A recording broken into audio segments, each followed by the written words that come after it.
This podcast is recorded on stolen and unceded Aboriginal land. We acknowledge the First Nations and elders of this country and join their calls for justice.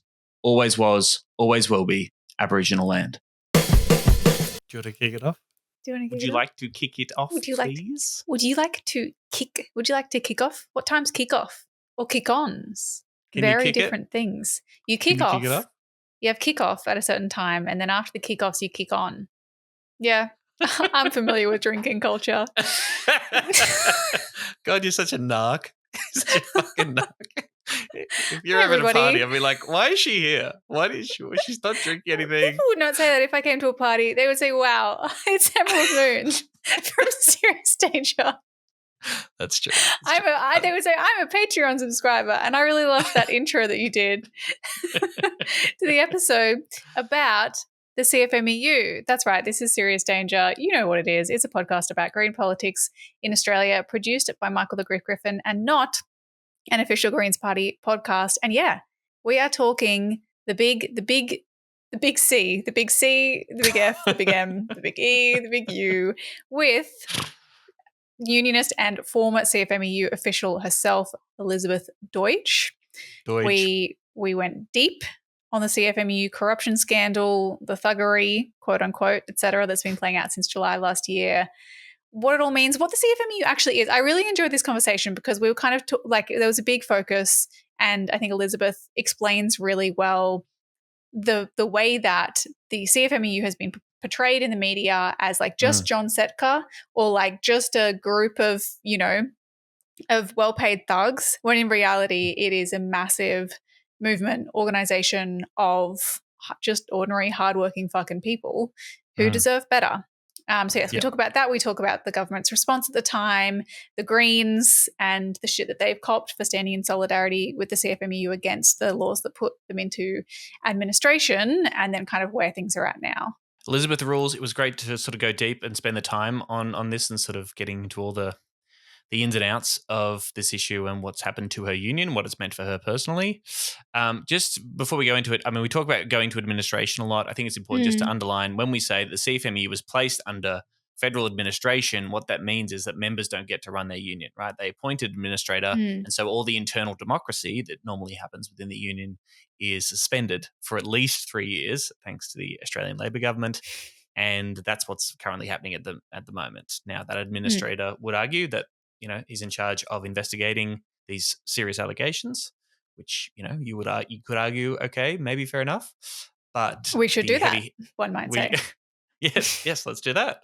But the heavy-handed nature of this response means that ordinary rank-and-file members who have done nothing wrong are getting fucked over and having their rights overturned, their democracy squashed. And I also think that's bad. Yes, that's right. That is bad. And something that I haven't really followed quite closely that, Elizabeth, as much as she can legally, but like shining a little bit of a light on just pointing to, well, have we followed up on those investigations and the way that there has been kind of a lack of follow through on many of the allegations in this reporting was interesting for me, because there's kind of two sides of it. There's allegations, and maybe those are individual or even in a small group systemic problems that need to be investigated and dealt with, but don't punish everyone. But then there's also like, well, hang on, are those what's going on with those allegations? So yeah, very interesting. Great chat. Hope you like it. Let's chat to Elizabeth Doidge. Across the country, tens of thousands of workers walked off the job today and marched through our capital cities in support of the embattled CFMEU. The federal government passed new laws last week, giving it the power to force the union into administration. In Brisbane, federal Greens MP Max Chandler-Mather spoke at the rally, accusing the Albanese government of attacking the union on untested allegations. Media and the Labor and Liberal politicians will try to paint everyone here today as radicals. You'll see it in the media tonight. You'll be dismissed as radicals, you'll be defamed, your character will be attacked. But it is not radical to believe that a construction worker deserves the same rights to a fair trial as a banker, CEO or politician. Max Chandler-Mather joins me now. Max Chandler-Mather, welcome to 7:30. Thanks for having me. Now, do you think that potential Green voters will warm to the image of you giving full-throated support to a militant union that has enabled the infiltration of organised crime into its business? Well, for us, this is about principles, and the thing about principles is you should stick to them. Elizabeth Doidge is our guest. She's a proud unionist and organiser who served as the City of Melbourne councillor, and until recently, she was an official at the Victorian branch of the Construction, Forestry and Maritime Employees Union. We might be able to get into why that's no longer the case, and hopefully we'll be able to do that without getting Elizabeth arrested. Hello, Elizabeth. Thank you for being on Serious Danger to talk to us about this. We appreciate it. Good to see you, Tom. Good to see you, Emerald. Thanks for having me on. No worries. Maybe can we start? Can you give us a quick rundown, a little bit of who you are, your politics, and your history with the union, with the CFMEU? Let's start there. Yeah, absolutely. So I'm a trade union organiser. I've been organising workers for probably 10 years now. Began in the health sector, specifically organising disability workers and workers in mental health. And then I was picked up by the CFMEU about 5 years ago, the Victorian branch, the construction division specifically, to kind of work into organising the space around where there's an intersection between kind of workers' rights and workers' interests and public policy. So for those, I suppose, who aren't familiar with organisers, our role is to organise the strengths and power of workers to win industrial outcomes, or in my case, kind of public policy outcomes. Gotcha. I read that you were the CFMEU Victorian Political Liaison Officer. Was that accurate? Or what does that even mean, if you explain to folks who might not be aware of what that means? That's an interesting one. No, so my title was political. First time you've heard it. Seems like. Pretty much. Congrats. Political liaison. Okay. I mean, even that name in itself is quite interesting, because liaison with politics, like, what does that even mean? There was an article from The Age where it was sort of going through who the people in Jacinta Allen's orbit, I suppose, and I think it was The Age saying that she was close to CFMEU Victorian Political Liaison Officer Elizabeth Doidge, and I was like, oh, I know her. Which is hilarious, because I think I've met Jacinta Allen once or twice. How close were you when you met, though? Were you pretty close? I reckon there was about 10 other people in the room, and we all had, potentially a cup of tea in front of us, but that's the kind of gossip style journalism that I think we've all been subjected to for quite some time, though. And how else are they going to sell newspapers? I can't, Anyway, actually, you know what? Pull me up there. I'm getting in deep all of a sudden. No, I mean, I did have some role in terms of, I guess, what you might call a liaison role, but as I would explain, to my members, to construction workers, you can't have, in order to, affect public policy, and mind you, the things I'm talking about that we would work on, like health and safety laws, procurement laws, so the laws in which talk about how government projects are run and health and safety on those jobs, who can work, the hours they work, making sure there's no visa exploitation or sham contracting, things like that. I did a lot of work around climate change in the construction industry and making sure that workers had a voice in that. So there is a liaison aspect in that I had to have relationships with certain politicians and their officers. And of course, you need political influence to be able to do that. And the ALP the CFMEU is an affiliate of the ALP. And again, I always saw that as a tool to organise. And you can't have political influence without, political power and political relationships. So I tried my best to manage that, although I've got to admit I wasn't an executive and didn't have the authority.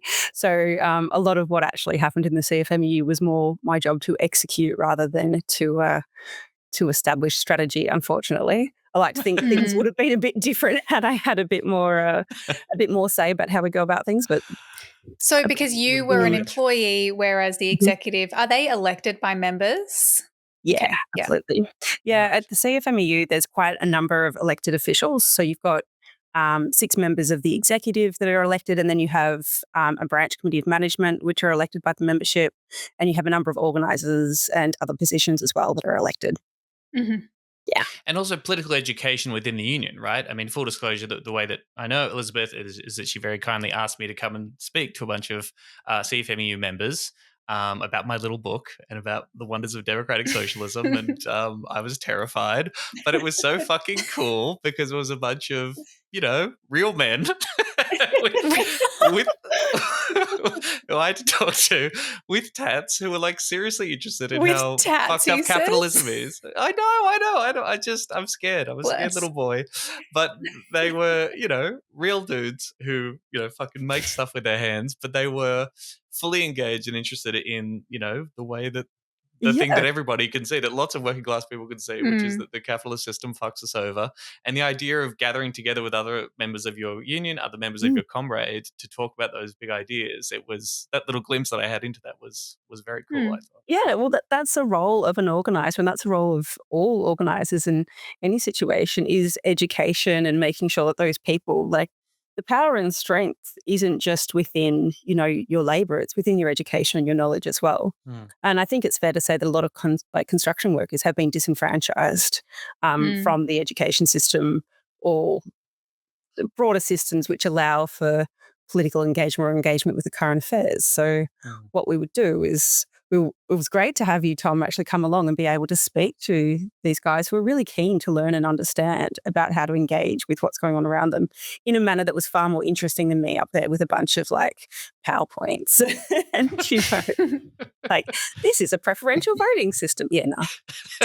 So your little book had a big impact. Yes. I mean, I had nothing to do with any recent news headlines for the CFMEU. That wasn't because of my book, all right? So don't blame me for that.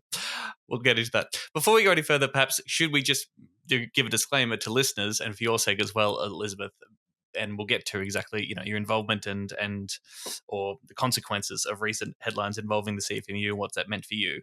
There are some areas that you're considerate of what you can and can't talk about throughout this conversation. Is that sort of fair to say? Can you lay that out? Yeah, absolutely. So I have to be mindful of speaking about specifics of any of the allegations, and I have to be very careful about speaking about the administration and kind of what they've been up to. But I must admit, I left CFMEU back in October, so I have been out for quite some time. And I think the administration had only been in place for maybe 6 weeks or so. Right. When I left. Gotcha. Check. Cool. So, I mean, we talked a bit about this at the time last year on episodes. I think it was 100 and 135 and 140. Thank you very much, Emerald. 135 and 140. We talked about this when it was breaking. I believe I was over in the UK. We did an episode with Asta as this was breaking, and while the Greens were talking about the legislation in regards to the CFMEU in 2024. But we thought it'd be worth sort of getting into it, going through it in detail, and talking with someone who was there, who was heavily involved in that, is Elizabeth Doidge, who's seen it up close and personal, and I'm sure has lots of thoughts and feelings about it, that some of which she'll be able to share with us.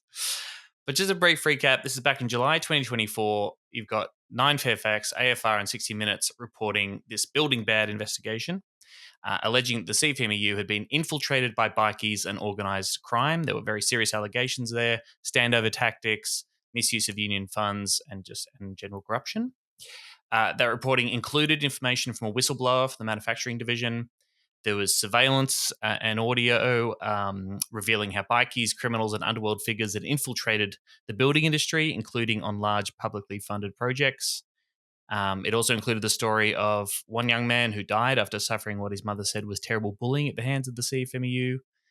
And there were these kind of sort of wild flashes of pretty crazy stories, right? There was one example. Crime figure Joel Leavitt was revealed to have driven himself to the hospital in a car given to him to conduct workers' safety checks after being shot at the Rebels Bikie Clubhouse. He was employed on the taxpayer-funded Hurstbridge rail line upgrade, earning an estimated $250K as the CFMEU health and safety official. It was obviously made massive headlines at the time. It triggered the resignation of former Victorian Division Leader John Setka and later New South Wales Assistant Secretary Michael Greenfield. More than 20 members of the CFMEU, some with alleged links to organised crime, were stood down from the Victorian branch, sort of in the immediate wake of that story coming out. Very big deal, and there was a big government response, which we'll get to in a moment. The reporting would go on to win the reporters the Gold Walkley. So there's a very brief summary. We can talk more about specific details over the course of this conversation. But I'm interested, Elizabeth, take us back to that July for you. What were your immediate thoughts when you saw this reporting break? What were you thinking? Well, a lot. In fact, the vast majority of what was reported, that was the first time I heard about any of those allegations or like many of those stories. And that would be the truth for 99.9% of the CFMEU. And when I say the CFMEU, I mean the workers, the members, as well as the officials across the country. And I think partly that's to do with the fact that, that yes, they are allegations, but I see them in terms of being incomplete allegations. There was no context and no detail that I think warranted the administration in those allegations. And I know that some of those allegations as well, they were just complete mistruths or misreporting, many of which serve political interests of some of those who perhaps have conflict with the CFMEU from within the union movement and from within the ALP.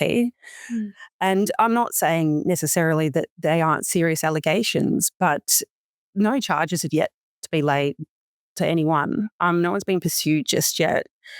But I think that's going to be really important because that's going to lay out those contexts which really help us to understand what actually, what do these allegations really mean? Are they genuine allegations? Is it, industrial or political power plays here? And, who are the individuals involved? And if so, and something I've stood by this entire time, pursue the individuals, not the entire organisation, because there must have been individuals involved in each of these things if there are, links to the CFMEU, criminal links to the CFMEU or whatever. But what does that actually mean? And none of that's been discussed and none of that's really been explored properly in a manner that I think warrants what's happened to the CFMEU. I remember saying this at the time and I've sort of tried to kind of put this to people who were very disturbed and, who are very now anti-CFMEU, were probably anti-CFMEU before all of this. But in talking about the government's response to this, which obviously we'll get to, but I was thinking, what if a group that you were a member of, that you had, given a lot to, what if you learned that the people or certain people in power of that organisation had even been, accused of, I guess, betraying you in this way, of potentially abusing those positions of power?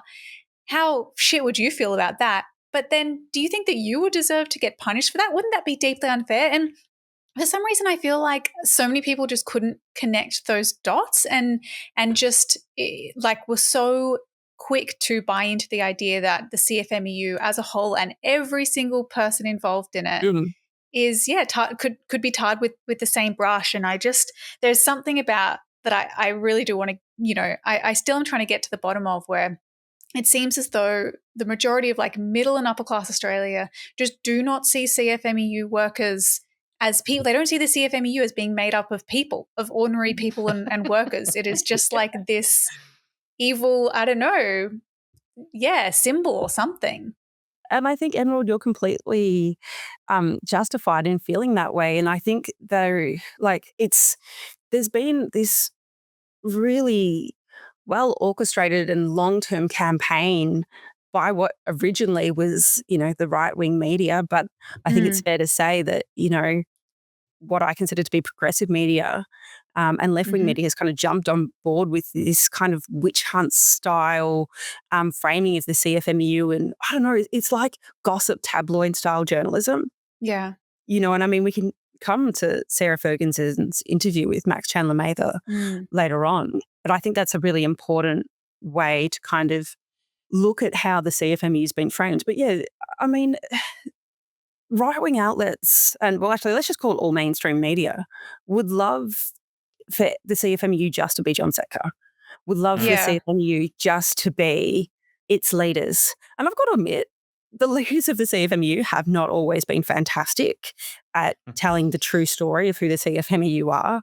However, as you said, I think nationwide there's over 80,000 members of the CFMEU, and they are everyday people. They are construction workers, they're cleaners, they're people who work ridiculous hours, do incredible work. Like working in construction is you're working sometimes 60 hours a week, 10 hours a day, in outside, you're not in a comfortable office space where, you can sit down behind a computer. It's really, really difficult work. People's bodies break down very, very early. And it's You know, life you and don't- death, right? It's life and death. Yeah. And often Yeah. militant officials have been responsible for introducing health and Mhm. safety legislation and wins that have saved people's lives.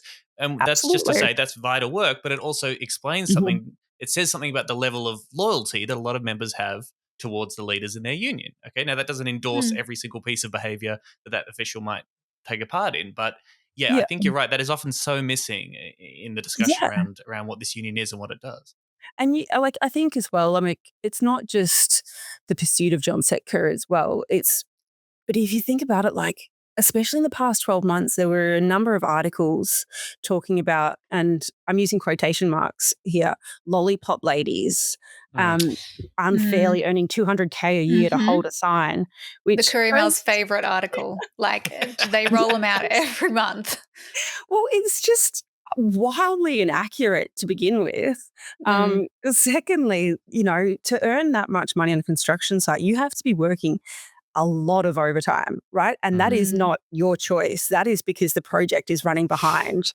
That is because of poor supervision or whatever's happened, you know, on site. Like, that is, yeah, and especially traffic management workers are not earning that much money. And also, something I've had to explain to a lot of people, like, imagine standing out there in the middle of oncoming traffic when you're responsible for making sure the public behave properly when they've been asked to slow down. And, you know, there might be cranes doing a bloody 100-ton lift across, live traffic and public walking past. And that's your responsibility to keep everyone safe. Like, this isn't easy work to do at all. And yet these poor workers, many of whom are female, and the only real female-dominated part of the construction industry, mind you, have completely been demonised for this. And it's really played into this public narrative around the CFMEU and the construction industry, which is entirely inaccurate and unfair. So bizarre. People get more outraged by that than they do by someone being born into wealth, like inheriting billions of dollars doing from their literally rich nothing. parents. Do nothing at all. It's The very amount strange. of like traffic management workers that die every year is so sad. It is so sad. Yet we never talk about that, do we? Yeah. So yeah, and I think it's multidimensional what we want to talk about in the media, and especially in Melbourne, there's this weird obsession with like underbelly and, you know, some like and organised crime and things like that. And I think it just really suits a lot of media outlets to craft this story that, you know, creates headlines rather than telling a proper story. They could taste the Walkley. That's the thing. You just know. They were like, oh, yes. Yummy. Well, look, I mean, I don't know how you felt. Ben Schneiders, who's one of the reporters behind the Building Bad, generally speaking, I think seems like to be a dude who's does some decent work, or has at least covered the union labor beat pretty consistently in a good way, I would say. Is that fair to say? It wasn't entirely a stitch-up job with his work? To be honest, I don't think Ben Schneiders his reporting is entirely accurate either. I think he likes to again drive that narrative that John Setka is the CFMEU and the CFMEU is John Setka. Right. I think there's a lot more to be said and a lot more to his reporting that is intentionally left out. And I know I've personally tried to share certain experiences and get Ben Schneiders to speak to certain women in the organisation, which he wouldn't fairly accurately represent or speak to. But I mean, I don't particularly want to get hung up on that because there's so many good stories and good things that we can talk about within the CFMEU that, again, just aren't reported on. And that's because it doesn't sell papers. It doesn't sell headlines, Yes, it's right? not news, is it? Yes, Yeah. union gets good deal for workers, people. I mean, like if you look at the work of our Indigenous organisers across the country, they do incredible things that produce incredible outcomes for the Indigenous community. And, you know, not necessarily things you can put in a fluffy annual end of year report kind of stuff, but like outcomes that produce well-paid, decent, meaningful employment for Indigenous people. Like and you know, I think that's been lost, and that's really, really, really sad. And it is sad that we forget that a lot. I think that's true. I mean, I guess on the other hand, though, I do think, is there a critique? Like, is it fair to say that, well, there are a handful of people perhaps in this union, like in a lot of unions now in modern Australia, that are paid a lot more than the average worker in that industry might be getting paid, and doing quite different work, and they might be quite divorced from the average worker in that union. And maybe I kind of get the sense that is like the case to a lesser extent in the CFMEU. It's probably more the case in, a union like the SDA, for example. But it does feel as though, yes, the breakdown of like the way that unions operate in civil society at the moment lends itself to the argument that, well, it is just a bunch of well-paid officials doing whatever they like with members' union dues, Well, it's funny, within the CFMEU, you actually get paid a lot less to be an official or to work for the organisation. And I didn't know that. There you go. Yeah, and well, that's meant to be because, you're driven by your values and your principles and wanting to contribute to the movement. And that's the thing a lot of people do. The vast majority of people who work for the CFMEU as officials are really, really good people who do really good work, do a lot of unpaid work as well in organising workers. And, because a lot of these jobs, these major projects work 24 hours, for example. Officials aren't paid to work 24 hours necessarily and things like that. And I think that's why, part of the reason why it's been really difficult to accept as well that a Walkley was one out of this building bad reporting. Because as I said, like, a lot of these allegations and a lot of the context was completely missed. And a lot of things just didn't even make sense. Like, I believe, I haven't gone back and watched the 60 Minutes again, but from when it was originally aired, there was a man who said in exchange for cash, he could get you an EBA, an enterprise bargaining agreement, meaning that you'd be allowed to, your company would be allowed to operate on one of these major projects, or commercial projects too, by the way. But the reporting doesn't actually, in the end, like, there's no actual exchange or transaction. It's just this man says that he can do this. And that's why I say, like, these allegations are incomplete, because there's it's not actually proven. Like, this man, one, could be completely made up. He could be somebody the journalist planted and said, hey, say these things because it sounds really juicy and it sounds really good and we can get away with it. Or he could be somebody who reckons he could. But that's what I mean. There's been nothing proven. And that is really, really frustrating for so many of us who, put our lives into organising workers. And as you said earlier, Emerald, it's seen certain people or certain things happen that have taken that away from us. Yeah. And it's heartbreaking. Yeah. Before we move on, I mean, look, we've mentioned him in passing, John Setka, and I only bring up his name in that, he's obviously a figure that looms large over this story. Whenever people talk about the CFMEU, particularly in the Victorian context, people will mention John Setka. They'll say, do you endorse John Setka? Do you stand by John Setka? He was the head of the Victorian branch for about 12 years, I think, resigned when he was presented with this reporting that was going to come out. He has since denied any wrongdoing. Look, I think that, John Setka has made some very public mistakes, made some terrible decisions, whole bunch of stuff that I wouldn't approve of necessarily. I do think there's also a media beat up tying into some of the stuff that we've already discussed about the demonization of some of these union figures. Then, he just went on Neil Mitchell's podcast, and the headline that came out of it was, John Setka defends Mick Gatto as an absolute gentleman. And so, there are a few things that come up every now and again. You go, oh, John, I don't know if this is going to help the cause. But what do you say when people say, what do you think about John Setka? You obviously would have had stuff to do with him. What are we to make of this particular controversial man? It's really interesting because working with John Setka was really testing at times. And again, a lot of what he said and did not represent a lot of us. But that's, we don't get hung up on that because we're all there to represent the CFMEU. We're all there to represent unionism. And we all do our best. I never considered myself there to represent or be John Setka or to do his work necessarily. It was the work of the members that I was there to do. And it's sometimes it was difficult having a very kind of public facing position because he would say and do things and then I would get up and try and do my work and I'd be like, oh gosh, this is going to be a fun and I think something else that's really interesting is as a young woman caught up in all of this, there's something bigger than John Setka or any of the other executive leaders at the CFMEU. And that is, this isn't just true for the CFMEU, this is true for many organisations. I don't want to use, it's like the boys club, right?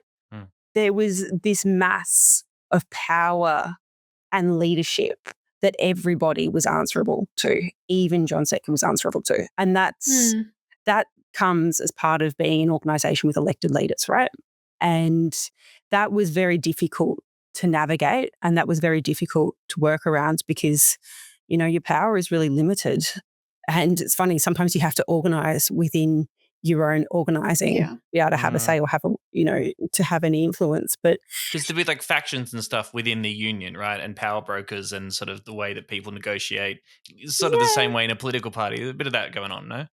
Not just that, but also culture. There's certain cultures like that exist within these organisations that you've got to be really careful, and you know, you've got to be able to navigate in order to be able to do your job and to survive and to be able to do the work of the union. And a lot of people had to do that. And it wasn't always necessarily negative, but it was certainly difficult, very, very, very difficult at times. And you know, we keep talking about John Setka, but that's what I mean when I say he isn't the CFMEU. There was a lot more there. It's just the papers seem to really want to talk about him. Are the people in that, you know, like quote unquote boys club, like would they argue that, well, actually this way of doing things culturally and a lot of the stuff that you know, maybe not you specifically, but like maybe you'd say it's misogynistic or it's standover tactics or it's bullying or whatever, but that's how we get shit done and that's why we're a powerful and effective union. Obviously, I think that's necessarily true, but do you hear that argument? Yes and no. I would say there's certainly misogyny within the construction industry, but that's also because there's like the blokes on the other side of the table, like it's mostly men who were employers in the construction industry as well. But to be honest, I wasn't necessarily involved in that part of the CFMEU. So I can't speak to that in too much detail. And no, I don't think that's necessary. I don't think you have to play and be a part of misogyny all the time. I don't think you can escape it. Let's face it, like wherever there's blokes, there's misogyny. I worked in a female-dominated industry in my previous union, and it was all blokes at the top, and there was misogyny there. I come to the CFMEU, and there's misogyny again. Like it's in fact, I'm sure the audience will be well aware. Think of one place where there's not misogyny. I think it takes ambitious and courageous leadership to do something different. I think the union was certainly heading in that direction. I think the CFMEU was certainly heading in that way, but there was still a lot of work to do. And that work was only going to come about through the democratic participation of the members, which has certainly been slowed down now with this administration. Yeah. I guess sorry, and I know, Tom, you probably have other questions, but even not just misogyny, but I guess, what people might call bullying, like being very staunch in a way that can be intimidating for people. And I think is part of the thing that puts the people who have I think of it as CFMEU ick, like they're like, I just don't like them. I feel as though I do have trouble sometimes distinguishing that from the effectiveness of the CFMEU, because maybe you have to be a little scary in a way. And I think about this personally, trying to be like, how do you have a union that is big and powerful and scary? It scares the people that it needs to scare without being accused of, bullying or whatnot. To be honest, I think that again plays into a little bit of the public narrative and a bit of the thuggery. Thuggery, that's what I was thinking. That's just used. I couldn't think of it, but that's right. That's the word they use. It's interesting because, I mean, I had more opportunity as a woman at the CFMEU than I did in my previous female-dominated union. And in some ways, from a lot of people, I have far more respect and was supported a lot more, but not necessarily all the time. I mean, I was spoken to terribly and treated terribly by a lot of male politicians and male staffers. The image of thuggery, I remember actually having this conversation with a South Australian politician once and saying, because they were quite disturbed by a union chant that was on the CFMEU's Facebook of a bunch of workers saying, CFMEU here to stay. And I said to him, I'm like, that is not an accurate representation of who the CFMEU is. Like, go to a construction site, come see what's happening day to day amongst the membership. That's the CFMEU. But there was an image and a kind of a public image that needed well, that I think a lot of the leaders justified kind of putting out there. One, because it suited either their egos or their interests in re-election to their positions as officials. That's really interesting. Yeah, I don't think it's accurate. I mean, the way that wages and conditions and health and safety is enshrined on site is through the removal of labour. And it wasn't the CFMEU who was telling blokes, that you had to be all bolshy and beat your chest and wave your arms in the air in order to remove your labour, for example, in order to win outcomes. I think that's deeply inherent in male-dominated cultures, and especially cisgendered, predominantly straight male kind of cultures. Very multicultural in construction, hugely multicultural, but there was a common thread, and that was being a bloke. But in order to stand up for, in order to win certain outcomes, you have to remove your labour. So how do you convince maybe 500 people on site? All right, we've got to go sit in the sheds until this safety issue is rectified and it's safe for us to go back to work. How do you take industrial action like that without, in the absence of having a horse and riding around like Braveheart? There's got to be a little bit of that, way, kind of pumping your fist in the air. But that was a little bit of rah-rah. Yeah, a bit of rah-rah, but that was true when I organised in the health sector as well. And when I was organising, nurses and mental health and things like that, you've got to feel empowered to be powerful and to take action. So I think they're all kind of products of one bigger issue in society. Yeah. Well, maybe they work together. Being staunch in the business of getting wins for workers, I think, is absolutely laudable and great. But, with the caveat that these things have not been proven, charges haven't been laid, and even if they are true, they represent a tiny, tiny minority within the union. I mean, presumably other CFMEU members would be worried that if it were true that there was bikie thugs using standover tactics or throwing around unions members' money that's supposed to be used to forwarding them, to improving their conditions and getting them a better deal in the workplace. Obviously, if any of that is being used to enrich certain officials or being used by criminals to physically intimidate other people, like that's just across the board bad, which I totally know that all CFMEU members endorse, and that's exactly how they feel. Sometimes the impression of this discourse, you get the impression people think are at these CFMEU rallies just yelling, "Yay, corruption! We love bikies." Yeah. I think that's what Max Chandler-Mather said in his speech, wasn't it? More crime. Woo! Absolutely. And the officials who go to work every day and put themselves in these dangerous positions and have to front employers and, front the construction industry as well, absolutely horrified by these allegations. It's an affront to our values and what we get up to do every day, and so much of what so many people have worked for. Like nothing the CFMEU has, nothing but, the $200K a year these traffic management workers are getting. Like it wasn't handed to them. They fought for that. Absolutely. And anyone ripping that off, is no good. So, okay, let's talk about this response. So, if I've got this timeline right, the CFMEU, the national body of the CFMEU, in response to these allegations, puts the Victorian branch into administration. Everyone says that's not good enough. We don't like that. That's no good. The federal Labor government, is considering deregistration of the union, eventually decides to put them into administration, which they have to legislate in the federal parliament. They tried to get it through the Senate and failed. The coalition opposed the legislation to put the CFMEU into administration because it didn't ban donations to the Labor Party from the CFMEU while they're in administrations. The Greens criticised that legislation, which we've talked about on the show, because we said it just completely overruled democratic processes. But eventually they got that through, and the CFMEU was put into administration for 3 years. Minimum, at least. Right. And then the guy from the Fair Work Commission is put into place as the administrator. I mean, yes. What does that sort of mean, I suppose? What does that mean for the union to be put into administration? And were you surprised by that response from a Labor government to tackle this issue and clean up the CFMEU, quote unquote? Was I surprised? No.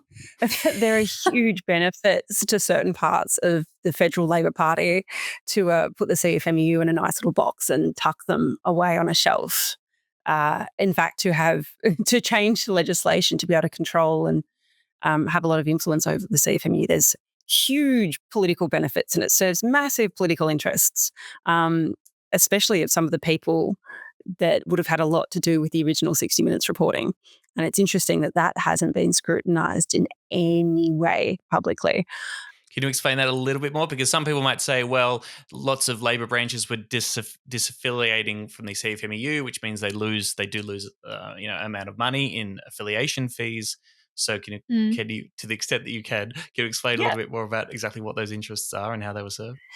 I don't think that, there's a lot of emphasis placed on the amount of money that the CFMEU would donate to the ALP. I think when you understand how ALP factional politics works, the ALP, and I must admit, when I talk about the ALP, I want to speak about them in the same way that I talk about the CFMEU. They're not one homogenous group. And I'm sure it's very much the same in the Greens that, it's a broad church and there's a lot of different people. No, we all agree. We don't have factions, Elizabeth, so actually, whatever. Yeah, like there's there's a lot of people within the ALP who would be outraged and disgusted with what happened, and there's a lot of really good people who really care about construction workers and care about working people. But whoever was behind what happened, behind putting the union into administration, they've benefited massively, and I believe they would pay the amount of money that's donated just to get rid of the CFMEU. There was very few organisations that are left-wing progressive that have the platform that the CFMEU do that could hold the ALP to account the same way the CFMEU could. And what I always found really interesting and something I loved about my role is that we, as the CFMEU, we weren't trying to get our people jobs as politicians or jobs as staffers or get them, safe seats and things like that. We were genuinely just trying to fight for workers and trying to improve public policy. And I think because of that, the CFMEU didn't necessarily fall into line or weren't considered controllable. And a lot of things that the leadership were doing also played into that and were not convenient for anyone. But the way that factions work and the way that the numbers work, there's a lot of people within the party that now have a bigger say because the voice of the union has been silenced for a long time and the voting rights of the union and union members have been silenced for a long time. I said earlier in the show, I believe pursue the individuals, not the organisation. Do the lack of charges and the lack of investigation thus far justify disenfranchising and silencing all the members of the CFMEU? I don't believe so. It's kind of tricky to kind of answer your question without going into the details of factional politics. But basically, there was a lot of votes within the ALP that were held by the CFMEU. They're not there anymore. And those votes are now given to other parts. And there's also other unions that would have interests in potentially being able to now try and fill spaces where the CFMEU might have lost a little bit of strength. It might be their chance to improve their union numbers and thus improve their votes, their voice within the ALP, and maybe improve their chances of getting their leadership spots in Parliament, if you think about it like that, and getting their opportunities for pre-selection. And perhaps it's a reflection of the fact that the CFMEU, again, isn't necessarily the middle class or the elite looking after their own backs politically. Yeah. Oy, oy, oy. Okay, so they've gone into administration. Oh, and how do you fit into this? Like, what's the Elizabeth Doidge story from July to October when you leave the union? How much are you able to tell us about that? Or because we heard about these officials and big concern that the Greens had with this legislation is that it would mean that you would see, and we definitely did see, officials who had nothing proved against them at all, no charges laid whatsoever, no wrongdoing, was sort of denied natural justice, lost their roles in the union because of this administration move. Were you one of those people? And you can tell us a little bit more about what happened there in that respect. Yeah, so there were 270 people removed from their elected positions, which is interesting because it sounds like a lot, but when you look at the union structure, a lot of those positions were maybe positions that once held value a long time ago when the union was established, but they didn't really, they were kind of honorary in a lot of, well, not honorary because they were elected, but they didn't actually prove any function. Unless you were elected to the branch executives or the branch committee of management, your position, or you're an elected organizer, your position didn't really hold anything. So, you've got some of those people would have been like, actually I can think of one who was like a 23-year-old apprentice, like a young woman who was elected to, I think, the National Council, which was basically a voting body, which just did pretty, menial parts of however the union worked, but it wasn't actually a position with any power. So a lot of those people, so all those positions were wiped. Yeah, a lot of elected officials lost their positions. And again, a lot of those elected officials were doing really, really important work and had nothing to do with any of the allegations or haven't been investigated in relation to any of the allegations. It's like we said at the time, it's like the Queensland branch went into administration where it's like there was literally none of these allegations whatsoever concern anyone coming from the Queensland CFMEU, and yet they're still being put into administration for some reason. It seems very odd. Yep. I know it's very convenient for certain people, isn't it? I'm sorry, you were talking about your experience. No, you're right. Yeah, so my position, I've never met the administrator. I've never had a discussion with anyone from the administration's team or anything like that. But yeah, my position, there's a lot there that I can't actually talk about, unfortunately. And there's a lot that was, I assume, political, but who knows? Yeah, but my position was deemed not necessary moving forward. Sweet. I don't know how they came to that decision. I don't know who came to that decision. But yeah, that's what happened with me. So I guess you shouldn't have done all the thuggery, all the thuggery, and the corruption. Done all that riding my fixed-wheel bike around the inner northern suburbs of Melbourne. I'm up to no good, that's for sure. Trying to walk my cat down the Merry Creek. That's been probably one of the most dangerous. Rude, when I lost my job, I thought, oh, you know what? I'm going to teach my cat to walk on a leash. No, that didn't work. Incredible. No, but yeah, so that's what I mean. It was very far-reaching, the administration, some of the decisions made, but who knows? Heavy-handed, you might say. And I think this is like the strong critique, right, that the Greens were making at the time. We were saying, absolutely go after individuals. We don't stand for corruption. We don't stand for misogyny. These people should be pursued and held to account. They should be given their right to natural justice, right? We believe in the rule of law. That's what we're all going for here. And so, yes, pursue those people, certainly, but don't punish the whole because of the alleged bad actions of a few. And that's why the Greens stood up against the legislation in Parliament. Yeah. And why one Max Chandler-Mather addressed a rally in Brisbane. In August, we had all these rallies across the country, in Melbourne and Sydney and Brisbane particularly. And yes, people lost their fucking minds when Max Chandler-Mather was up there talking to rank and file members of the union who, again, especially in Brisbane, in which there were no allegations connected to Queensland officials at all, giving this speech and making it extremely clear. And but him doing that, he does that at the time. There's a bit of confected outrage. You sort of go, okay. But I've been amazed at how that example is constantly being cited ever since. I don't know if you feel the same way, Emerald, like just the amount of focus there is on Max's presence at that rally. How for some reason people are still mad about this. Still. You know what? I think it's fair. Actually, I'm glad we're talking about this because I think this is going to backfire on the Labor Party. Like, construction workers are intelligent people.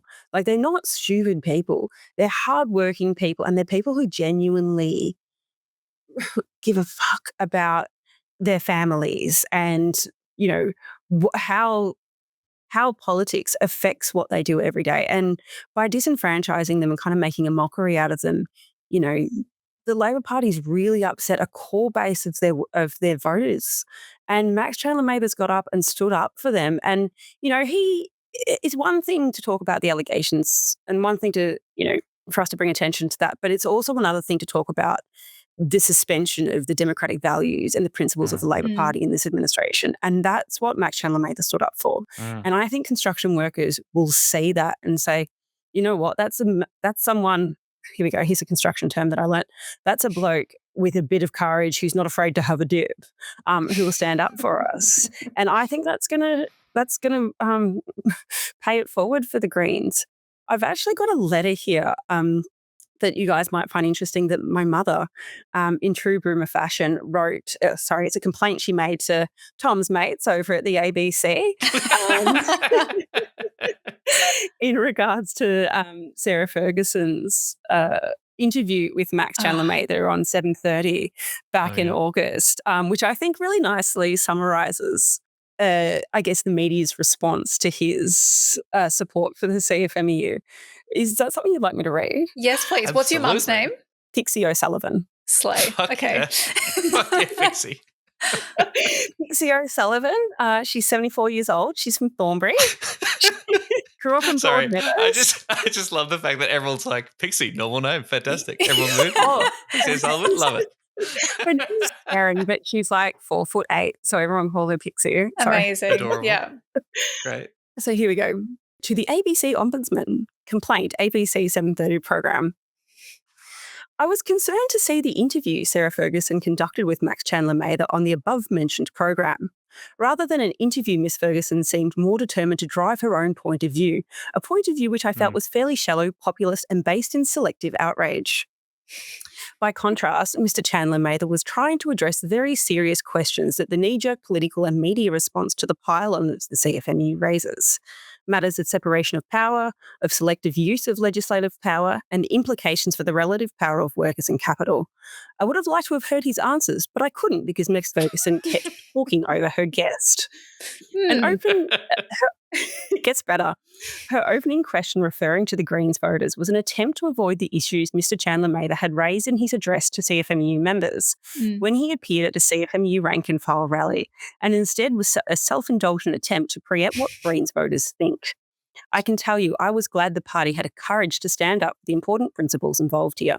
Given the Greens' well-documented policies regarding industrial actions, this is something any journalist worth their name should be aware of. Sorry, a bit of shade. Miss Ferguson went on to cut off his thoughtful and serious concerns, referring again to the arguably side issues of alleged thuggery in the union. Rather ironic, given her own behaviour certainly expressed verbal thuggery and a rude contempt for the guest, as well as the matters he was trying to discuss. Wow. The media, Much like a bikie, Sarah Ferguson. well, according to my boomer like a mother, member of the Comancheros. Yeah. Oh, she goes on, and you know, she's not stopping there. The media discussion of the CFMEU, as far as I can ascertain, is big on the allegations and light on the evidence. The examples of thuggery which Miss Ferguson was anxious to concentrate on are alarming, but they have been portrayed with little context, and I would expect any reasonable person and any astute journalist might want to know their broader context. And of course, this concentration on individual thuggery serves to gloss over the incidents of bribery, criminality, fraud, and indeed thuggery in other industries where billions of dollars change hands. Think of Crown Casino and PwC, to name a few. I suspect the reasons for the current outrage at the CFMEU is multifaceted and rooted in political and construction industry power plays. I am sure it has little to do with the public interest or the moral high ground it wishes to claim. Of course, matters of democratic principles and integrity of the state can be difficult, but we have come to see what their neglect might lead to in examples of the United States. Regardless of these issues, Miss Ferguson's rudeness and overt contempt towards Mr. Chandler-Mather was unprofessional and shows unequal contempt for her audience. Oh my God. P.S. My daughter doesn't have a job anymore. This is fucked. And you invited Tom to come and do a speech to your members rather than your mum, who was right there. Yeah, you should have got fucking Pixie involved. She never would have left if I invited her. But it was totally mental. Like the media wanted to have its own narrative about Max speaking at rally or what it's all about, and won't truck any difference whatsoever. I just pulled this. This is a David Speers opinion piece on the ABC. Right. This is on the ABC website. This is his analysis. This was a question of judgment. In his speech to the rally on Tuesday, Chandler-Mather was doing more than defending the principle of due process. He was showing his solidarity with the CFMEU at a time when multiple union officials are accused of serious wrongdoing. Well, also, David, at a time in which their democratic rights were being overridden by a Labor government. That's actually when he was showing solidarity, but whatever.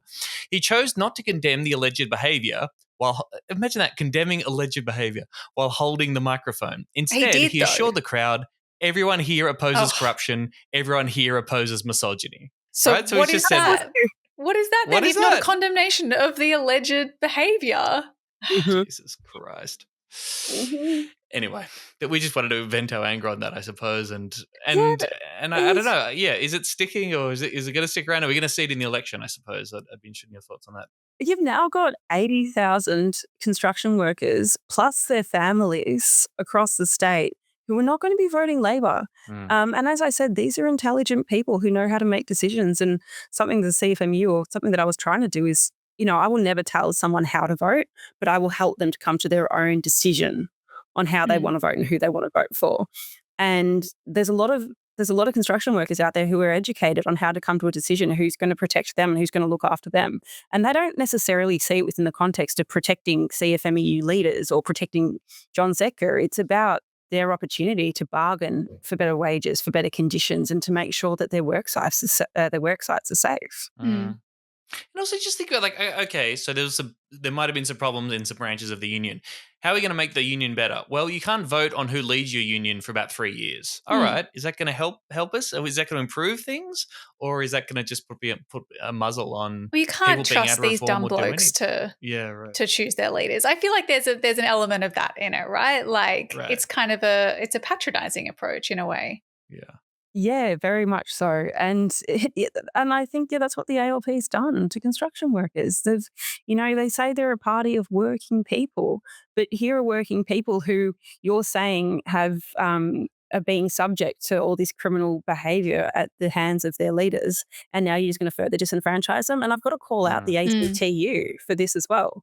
I don't know if the ALP would have been able to pull off what they did without the support and the advocacy of the ACTU in this. And a lot of what Sally McManus, the head of the ACTU, she got up there and said, oh, no, only individuals associated with these allegations will lose their jobs. But that's not true. That has not been true. Yeah. There was a female organiser in Victoria who lost her job over allegations of saying some unpleasant things to a journalist, but she denies that she said anything unpleasant, but there's been zero investigation. She's lost her job. And there's zero recourse for that. And the lack of charges is quite remarkable, right? Like, I know investigations take a long time, but we're talking about July of last year. Apparently, overwhelming evidence of wrongdoing, corruption, allegations that have prompted a huge amount of action and people losing their jobs, and yet we still don't have any criminal charges laid whatsoever. Isn't that a bit weird? Well, yeah, you think if the charges or if the allegations were this serious, they would have some of this information, especially regarding, the allegation that we were talking about before, the bloke who said you could basically buy an enterprise bargaining agreement off him. But then again, I understand the administration's got to take the time to do those investigations, but it's interesting to see what's happened in that time, and it's kind of interesting to see what's happened for the union and for workers and for the ALP and who's benefiting from all of this. And it's not working people. Yeah. That was my question is like all of these gains, the work that the CFMEU does and has done to keep workers safe. Like, are there concerns that they are less effective as a union right now for workers, that like worker safety and rights are at risk right now? Well, to take industrial action or to pursue campaigns, the administrator has to give permission for that to occur. And the administrator or the administration is not accountable necessarily to the members in the same way that the democratic structures as a union once existed to force the leadership to be. Yeah. So that's kind of interesting to see how that will play out, and how many companies are going to sign EBAs, how many workers are going to go backwards. There's certainly a lot of things I could talk about this for hours. There's certainly details in those EBAs that need to be improved. Will they be improved? I don't know. I don't know. Will we see more deaths on site? Well, without representation and without the ability for the union and a lot of organisers to do their jobs properly, work sites will be less safe and people will die. I genuinely believe that. We see a lot of deaths in the construction industry, and that's with the union being able to do everything they can to keep those places safe. But people are fearful for their own jobs. That we don't understand what the administration necessarily means or how they're going to act. Nobody knows how to work around that. I know certainly health and safety representatives and people on site are really deeply concerned. There's a lot of concern for what happens if the Liberal Party's elected, if Peter Dutton's elected? You know, he's come out and said he's going to deregister the CFMEU. So what does that mean for wages and conditions? They'll disappear overnight. And, you know, I actually had to have this conversation with a construction worker recently. He said, oh, you know, but we'll just take to the streets. We won't work for award conditions. I said, there's nothing that, you know, corporate Australia and the Liberal Party would love more to do than for you guys to go on strike and them to fly in a migrant workforce at $2 an hour to come and build all these jobs. And yeah, people will die and the projects will not be built to time and budget and they will be terrible and people will be seriously suffering from that. I mean, that's long been on the agenda of, you know, major corporate Australia and donors to both the Liberal Party and the ALP is to be able to relax migration laws in order to work on projects like this and work in mining and things like that. It's terrible, and that's why we need a strong union movement. And just a last, like, sort of technical thing. So my understanding is that some CFMEU officials have challenged the administration of the CFMEU, took that to the High Court, and that High Court is still ongoing or delayed. And there was some coverage of the administrator saying that this High Court case is stymieing his ability to investigate alleged corruption and sort of carry out the investigation. Is that kind of the current state of play as to where things are out there? Yeah, that's what we understand is, and because the administrator had to submit their 6-month report to Parliament some weeks ago, and I think they said that they're waiting for the High Court challenge, Right. which I believe all the evidence and all the speaking in court part's been done. They're just waiting for the High Court to come up with their decision. Yeah, so then the administrator will be able to move ahead with their work. I don't understand how like what that means. You know, the union's in administration. There's people getting paid a lot of money to run the union, people who don't actually have any understanding of the construction industry or the needs and wishes of construction workers, and they're saying they can't do anything. It's quite baffling. I don't know.